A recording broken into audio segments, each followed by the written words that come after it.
I like the hood. You've been doing it all summer. Why not? Why not? Make sure. I got you. First of all, you put out the letter to all your fans back in New York. Anything you want to say to some of the fans? It's the kind of closure for New York. Yeah, it's for me, it's just more about kind of understanding what this is all about. This is not about me turning my back to New York. It's not about me turning my back to the fans. It's about a business decision. It's about me coming to the grips that it's time for me to think about myself from a standpoint of winning and understanding where where New York organization is at and where they're trying to go and what they're trying to do. There's no bad blood, no hard feelings between me and the organization. We left, in great fashion. As far as I'm concerned, I have nothing bad to say about those guys, and I wish them luck. And the fans know that I'm always and I'm always represent New York. So. As you and your team were sitting back in this process, what made Oklahoma City sexy for you to say, you know what? Because when people came out and said, Melo's opened up his team, you said, OKC. It was more about looking at opportunities for me to just win. Like at this point, I've stayed with teams, stayed in situations because of contractual reasons and money and, not wanting to leave money on the table, but also wanting to believe in, New York and in the organization and the players that my teammates.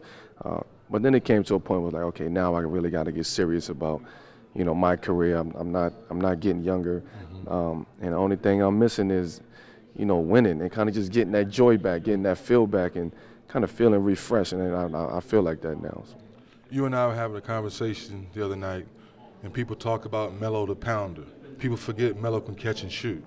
How do you tweak your game now to fit with Russ and PG and making sure you guys are on the same page? Yeah, I look at it and I take life lessons, right, that I've learned. I've always moved around from the projects in New York and Red Hook to Myrtle Avenue in Baltimore, the projects in Baltimore. And I've always adjusted. I've always became a product of my environment. And I look at sports and basketball in my situation the same way. I've always adjusted to my situation. If it calls for me to go out there and get 30, 40, 50 points, then that's what I'm going to do. If it calls for me to adjust my game and be a spot-up shooter and add other facets to the game and bring other facets to the game, then that's what I'm going to do. I'm going to adjust to my environment, and that's one of the reasons why I wanted to come to OKC, because I see the talent level that we have on this team. I know what Russ can do. I know what PG can do. I know what the other guys can do, and I felt like this was the perfect fit for me to just come in and just play basketball, help those guys as well.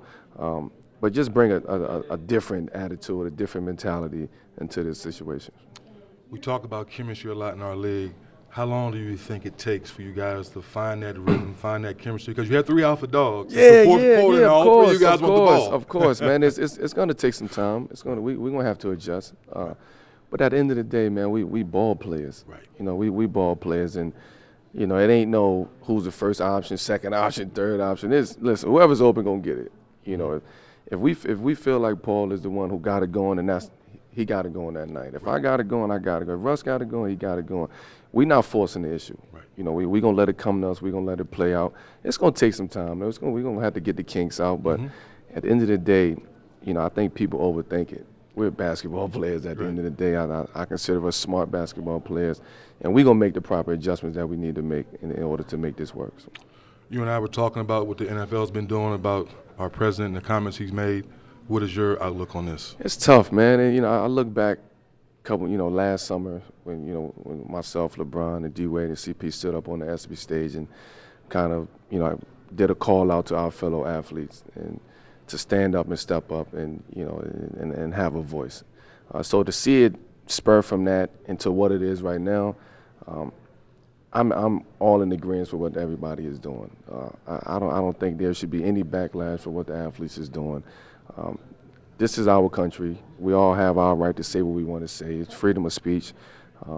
Taking the knee, stand in the locker room, whatever you want to do.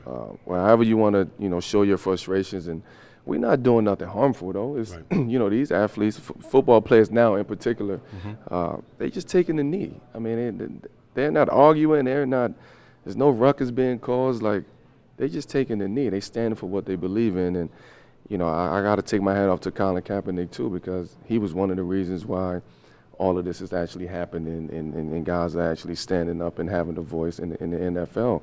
Whereas before, last year when he did it, everybody was looking at him all crazy and didn't know, you know, what was going on and why he was doing it. So I take my hat off to him, because he was able to, you know, kind of spearhead that movement in the NFL, and guys woke up.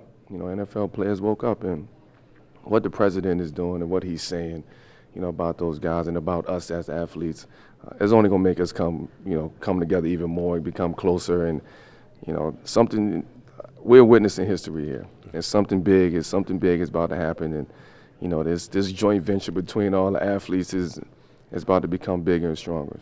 Now that you have that jersey on, now you've digested things, what's a successful season for the Thunder?